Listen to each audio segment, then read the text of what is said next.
Aunty में नहीं है ढेला और देखन चली है मेला। यही हाल है पाकिस्तान का। अभी हाल फिलहाल में आपने सुना होगा कि रूस से तेल खरीदने के लिए बेताब है पाकिस्तान, लेकिन खुद पाकिस्तान के बैंकों ने ये क्या कर दिया, रूस से तेल खरीदने का सारा प्लान ही चौपट करवा दिया। तो वहीं दूसरी तरफ तुर्की को सबसे बड़ा झटका दिया है भारत ने। कश्मीर के बदले में अब भारत ने आर्मेनियन गिफ्ट दिया है तुर्की को। क्या है ये आर्मेनियन गिफ्ट, जानेंगे कैसे तुर्की के घर में घुसा भारत और वो भी अपनी सेना ले। जानेंगे क्या है मामला, क्या चल रहा है जियोपॉलिटिक्स में। इसके अलावा बहुत कुछ, आइए जानते हैं इन खबरों को विस्तार से। सपने देखने में कोई बुराई नहीं है, लेकिन दिन में सपने देखने में थोड़ी बुराई जरूर है। उसे हकीकत में बदलना इतना आसान नहीं होता है। पाकिस्तान जैसे देश में सरकार ये सोच रही थी कि रूस से सस्ते तेल मिल रहे हैं, चलो हम तेल खरीदेंगे,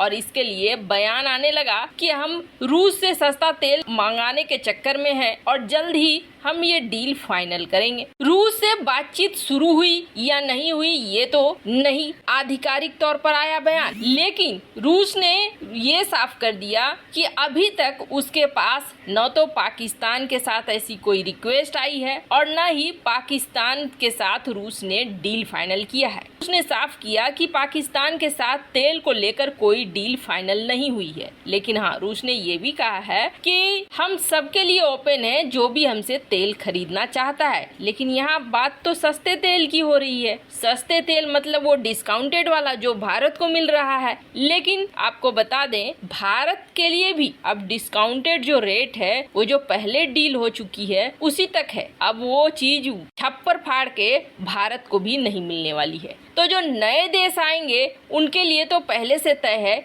कि भैया पूरा पैसा दो और उसके बाद तेल लेके जाओ। अब शहबाज शरीफ के साथ ये हो गया है कि आप तो मियाँ हफ्ता हजारी और घर में रोए कर्मों की मारी। शेरी बगारी करके इन्होंने कह दिया कि हम तेल खरीदेंगे, लेकिन अब इनके बैंक क्या कह रहे हैं, बैंक अब कह रहे हैं कि हम भैया आपको लेटर ऑफ क्रेडिट नहीं देने वाले हैं, मतलब कि खरीदारी की परमिशन की हम पेमेंट कर देंगे, आप तेल खरीद लो, वो चीज हम नहीं करने वाले हैं। आप कारण साफ है, देश की माली हालत है खराब और ऐसे में बैंक इस रिस्क को लेने को तैयार नहीं है। दूसरी बड़ी बात ये है कि बैंक रूस को पेमेंट करेंगे कैसे, ये तो प्रतिबंधित है। अब अगर पाकिस्तान ये सोचे कि जैसे भारत व्यापार करता है वैसे कर लेंगे तो वैसी भी सीन नहीं है। पाकिस्तानी रुपया तो जमीन खोद कर नीचे जाने को तैयार है। उसके मुकाबले में अभी रूसी रूबल तो इतिहास रच रहा है, खुद का भी इतिहास रच रहा है। 7-8 सालों में रूसी रूबल जितना मजबूत नहीं था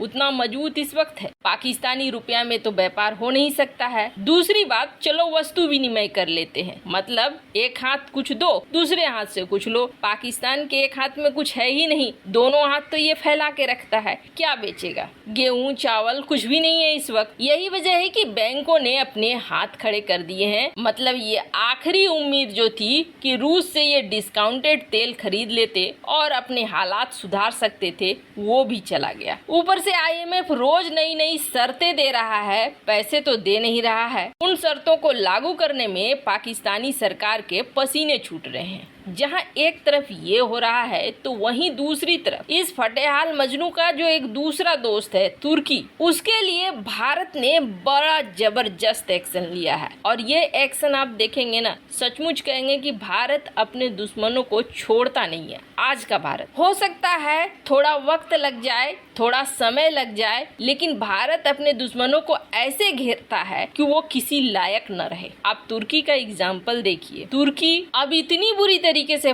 फंसा है कि वो हर चीज के लिए ये सोचेगा कि आखिर हमने भारत से पंगा क्यों लिया। तुर्की ने एक ऐसा कांड किया है अपने पुराने समय में जो कांड उसे अब तक सजा दे रहा है। लेकिन अब तक एक देश था और वो देश था भारत, जो इस मामले से दूर रहा। दरअसल हुआ क्या था, जब ये ऑटोमन साम्राज्य था या फिर मॉडर्न तुर्की नहीं बना था तब की बात करें तो उस वक्त आर्मेनियन क्रिश्चियन यहाँ बड़ी संख्या में रहते थे। और न सिर्फ आर्मेनियन बल्कि ग्रीक के भी, एसेरियन के भी, याजीद के भी। और ये वो इलाका था जहाँ नॉन मुस्लिम माइनॉरिटीज भी रहते थे। खास करके तुर्की में उस वक्त 7 से 15 लाख आर्मेनियन रहते थे। और उसी समय तुर्की की सरकार ने एक नया पॉलिसी लाया। इस नए पॉलिसी के कारण बहुत बड़ा नरसंहार हुआ, कई लोग भागने लगे और ये अभी जो सीरिया कहलाता है उस इलाके में रेगिस्तान में बिना खाना बिना पानी के भागते रहे। कईयों की हत्या की गई और ये इतना ज्यादा क्रूर था जिसकी कल्पना करने से ही सिहर जाएगा। और ये कौन थे? ये आर्मेनियन थे जिनको मारा गया। और ये तब तक चला जब तक कि आज का मॉडर्न तुर्की नहीं बन गया, यानी जिसमें रिपब्लिकन रूलर्स जब तक नहीं आए तब तक आर्मेनियन लोगों के साथ यही होता चला गया। अगर आर्मेनिया की सुनेंगे आप तो आर्मेनिया एक बहुत बड़ा देश था। अभी का आर्मेनिया बहुत छोटा है, जितना अगर आर्मेनिया क्लेम करता है उसे देखेंगे तो। अब आर्मेनिया के इस नरसंहार को करीब 34 देश थे, 34 देश ये मान रहे थे कि हाँ ये नरसंहार हुआ है। लेकिन एक वक्त था जब भारत और तुर्की के बीच रिश्ते बहुत सही थे। भारत ऐसे झगड़ों में नहीं पड़ना चाहता था, ऐसे पुराने झगड़ों में नहीं जाना चाहता था। इस नरसंहार का सबसे दर्दनाक पहलू क्या था? 3 लाख आर्मेनियन को सीरिया रेगिस्तान में छोड़ दिया गया था ताकि ये भूख प्यास से धीरे धीरे मरे। 34 देशों ने इसे नरसंहार का दर्जा दिया। वैसे आपको बता दें, ऐसा नहीं है कि तुर्की भी शांति से रहा, तुर्की में भी तख्ता पलट वगैरह होते रहे, पर भारत ने कभी भी इसे एक नरसंहार का दर्जा नहीं दिया। दोनों के बीच बैलेंस बनाकर चलता रहा। और अब वो समय आ गया है जब अर्दोगन कश्मीर मामले को लेकर हर प्लेटफॉर्म पे भारत के खिलाफ बोलते हैं। उइगर रोहिंग्यास के बारे में कुछ नहीं बोलता है अर्दोगन, तो भारत भी अब आर्मेनियन गिफ्ट दे। और सच मानिए ये बहुत जल्द होने वाला है, क्योंकि आर्मेनिया और भारत के बीच रिश्ते बेहद सही हो रहे हैं। और यही वजह है कि अजरबैजान से जाने वाला